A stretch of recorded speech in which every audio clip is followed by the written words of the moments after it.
Okay, welcome back. I haven't had any questions from the field, so I'm going to continue on with the material. For today, just a minute, I'm going to start with something a little different. The binomial distribution is the only one that we'll be covering in this class, but I thought it'd be nice to at least expose you to other kinds of discrete distribution. We'll look at Poisson distribution and other kinds. Please note that this section is only for exposure. There will be no homework on any of these, and they will not show up on any exam. No exams or quizzes or anything like that. Just for exposure. Poisson, this is another commonly used discrete distribution. Random variable x, the number of successes in a fixed interval follows a Poisson process provided the following conditions are met. Notice that each of these things, each of these distributions can only be used if a certain criteria are met. The probability of two or more successes in any sufficiently small interval is 0. For example, the fixed interval might be any time between 0 and 5 minutes. A subinterval could be any time between 1 and 2 seconds. So sufficiently small. The probability of success is the same for any two intervals of equal length. If we looked at, say, an interval spanning 1 minute, say from 3 to 4 minutes, and from 0 to 1 minute, then the probability of success in this interval is the same as in this interval.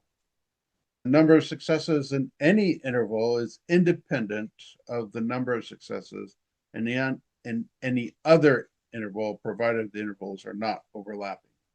If they are not overlapping, then the probability of success is independent in here than they are in here. If x is the number of successes in an interval of fixed length, then capital X follows a Poisson process with mean of mu, and probability distribution function for x is this. Here we have the probability of x is equal to mu raised to the power of x divided by x factorial. Yes, this is the same factorial from chapter 5 times e raised to the power of negative mu. So e is a constant, mu is a constant, which makes e raised to the power of negative mu a constant. And notice that x is countable. A reminder is that the countable means it has fixed starting point, but no fixed ending point. So it goes on and on indefinitely. E is a very specific value that has this value here. It's like pi. The actual value just keeps on going on and on. It has an infinite number of digits to it with no repetition. Note EX is the function on your calculator to work out exponents of E. E comes from a person who formerly adopted it. His name was Euler. And so they took his first initial and gave this constant his initial, since he's the first one to widely study it and use it. It's also called the natural base. This value does show up in nature quite a bit.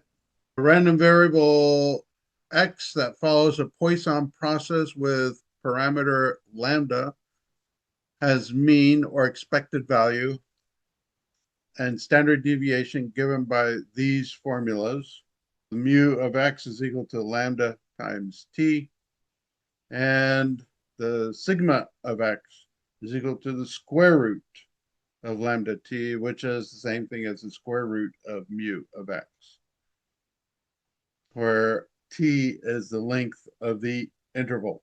Illustrating a Poisson process, a McDonald's manager knows from prior experience that cars arrive at the drive-through at an average of 2 cars per minute between the hours of 12 noon and 1 p.m. The random variable X, the number of cars that measures the number of cars that arrive between 12:20 and 12:40, follows a Poisson process. The 12:20 to 12:40, that is your interval. And your subinterval close to zero, it could be like seconds or such. What's the likelihood of getting 0 cars within that interval? What's the likelihood of getting 1 car in that interval? What's the likelihood of getting 3 cars in that interval? And so on. A biologist performs an experiment in which 2,000 Asian beetles are allowed to roam in an enclosed area of 1,000 square feet. The area is divided into 200 subsections of 5 square feet each. This scenario can be analyzed with a Poisson distribution. Here, this is to show that the interval is flexible. The interval doesn't have to be a length. It could be time, which is what we saw with the earlier example.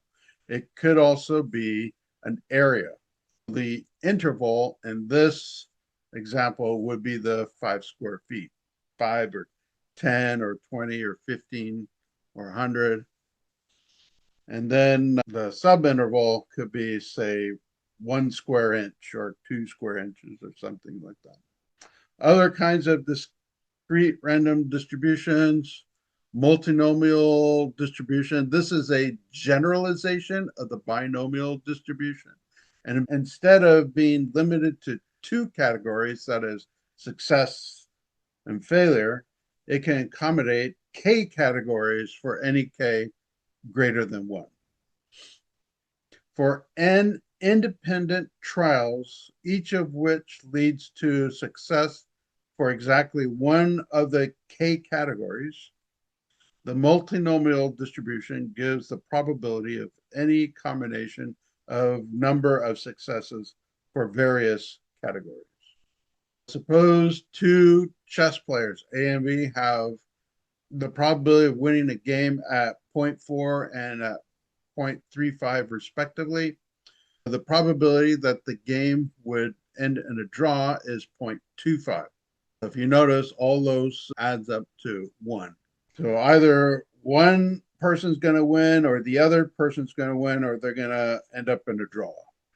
We can use this distribution to answer the question, if these 2 players played 12 games, what is the probability that player A would win 7 games, player B would win 2 games, and the remaining 3 would be drawn?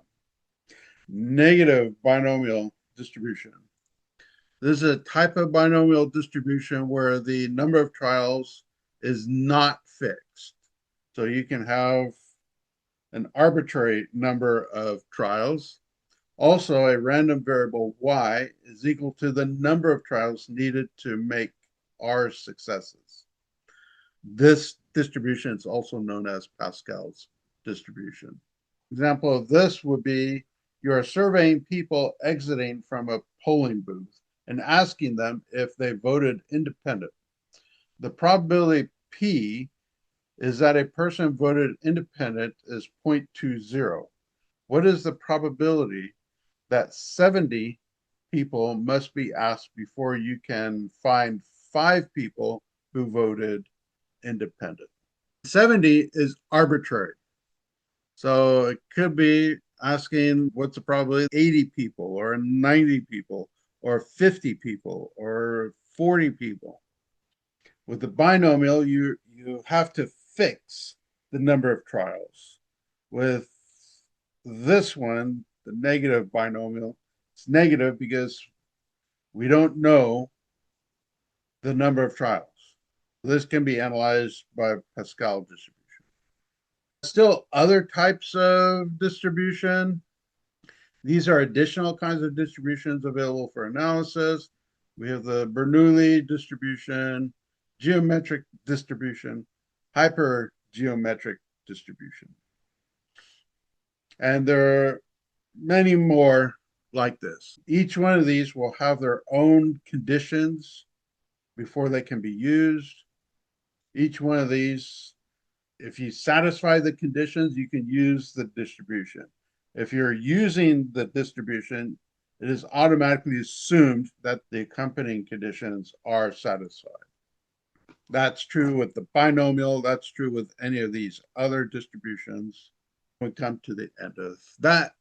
That ends chapter 6.